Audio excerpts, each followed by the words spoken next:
नमस्कार मित्रांनो, 5 डिसेंबरला भारताचे पंतप्रधान नरेंद्र मोदी यांच्या उपस्थितीमध्ये मुख्यमंत्री आणि उपमुख्यमंत्री पदाची शपथ झाली होती।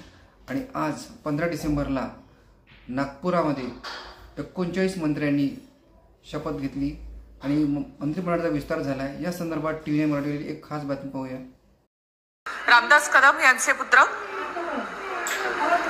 शिवसेनेमधल्या फुटीनंतर रामदास कदम शिंदेंसोबत गेले आणि शिंदेंच्या मंत्रिमंडळामध्ये रामदास कदम यांना संधी मिळू शकली नाही। मात्र आता देवेंद्र फडणवीसांच्या मंत्रिमंडळामध्ये मात्र योगेश कदम यांना राज्यमंत्री पद देण्यात आलेलं आहे।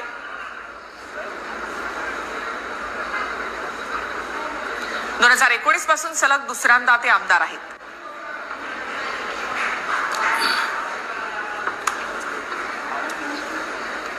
तर 39 मंत्र्यांचा शपथविधी संपन्न झालेला आहे। राज्यपाल महोदय, शपथविधी कार्यक्रम संपन्न झाला आहे। आता कृपया सर्वांनी राष्ट्रगीतासाठी उभे राहावे। तर 6 आमदारांना राज्यमंत्री पदाची शपथ देण्यात आली आहे। तर भाजपच्या 19 आमदारांकडून मंत्रिपदाची शपथ, तर अजित पवार गटाच्या 5 नव्या चेहऱ्यांना देखील यामध्ये संधी देण्यात आली। तर 33 कॅबिनेट आणि 6 राज्यमंत्री यांनी आज शपथ घेतली आहे। तर देवेंद्र फडणवीसांच्या नेतृत्वातील हे सरकार 1 मुख्यमंत्री, 2 उपमुख्यमंत्री, 33 कॅबिनेट आणि 6 राज्यमंत्री पद असं हे सरकार असणार आहे। त्यामध्ये भाजपच्या वाट्याला 16 कॅबिनेट तर 3 राज्यमंत्री पद, शिवसेनेच्या वाट्याला 9 कॅबिनेट तर 2 राज्यमंत्री पद आणि राष्ट्रवादीच्या वाट्याला 8 कॅबिनेट तर 1 राज्यमंत्री पद आलंय। तर भाजपच्या 19 आमदारांकडून आज मंत्रिपदाची शपथ घेण्यात आली आहे।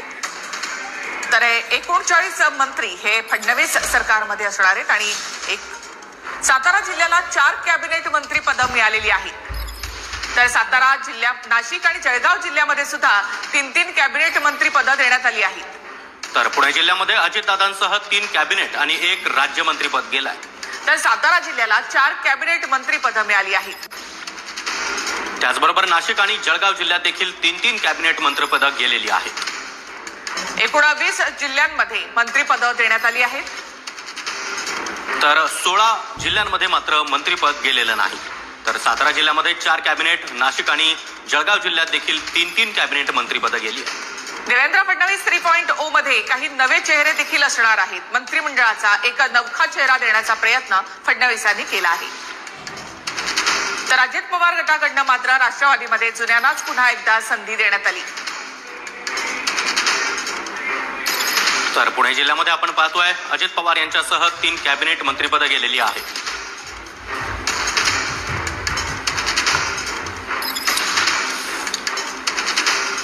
पुणे जिल्ह्यामध्ये अजित पवार यांच्यासह 3 कॅबिनेट मंत्रिपद आणि 1 राज्यमंत्रीपद मिळालेलं आहे। तर सातारा जिल्ह्याला 4 कॅबिनेट मंत्रिपद मिळाली आहेत। नाशिक आणि जळगाव जिल्ह्यामध्ये सुद्धा 3 कॅबिनेट मंत्रिपद असतील।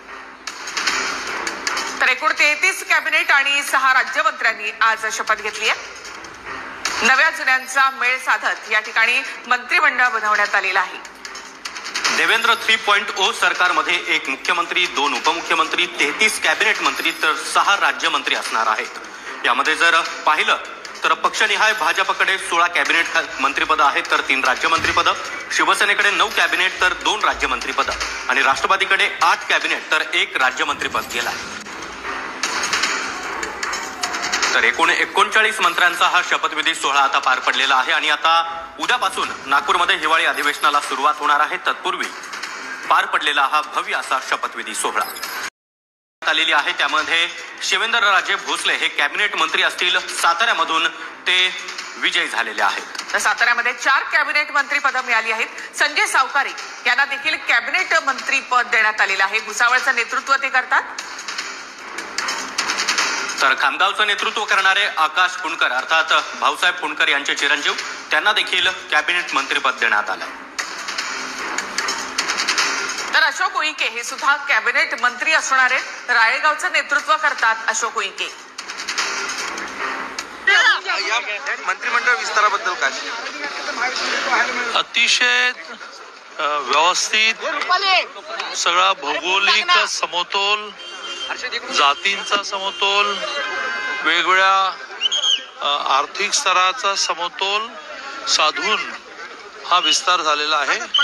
माननीय मुख्यमंत्री देवेंद्रजी, माननीय उपमुख्यमंत्री एकनाथजी, माननीय उपमुख्यमंत्री अजितदादा या सगळ्यांचं खूप मनापासून अभिनंदन करतो आणि मला मंत्रिमंडळामध्ये तिसऱ्यांदा स्थान दिल्याबद्दल, एकूण या महाराष्ट्राची सेवा करण्याची संधी दिल्याबद्दल या तिघांचे तर आभार मानतोच, पण माननीय पंतप्रधान मोदीजी, देशाचे गृहमंत्री माननीय अमित भाई, भारतीय जनता पार्टी राष्ट्रीय अध्यक्ष जगत प्रकाशजी आणि आम्हा सगळ्यांचे एका अर्थाने आईबाप संतोषी अशा सगळ्यांचे आभारी मानतो, त्यांना साष्टांग नमस्कार करतो.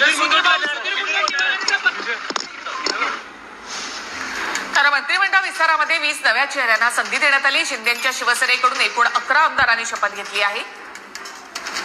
तर शिंदेच्या शिवसेनेकडून एकूण 11 आमदारांनी मंत्रिपदाची शपथ घेतलेली आहे. महत्वाची बातमी, मंत्रिमंडळाचा हा शपथविधी सोहळा पार पडलेला आहे. शिंदेच्या शिवसेनेकडून एकूण 11 आमदारांनी मंत्रिपदाची शपथ घेतली आहे. त्यामध्ये 9 कॅबिनेट तर 2 राज्यमंत्र्यांनी शपथ घेतली आहे.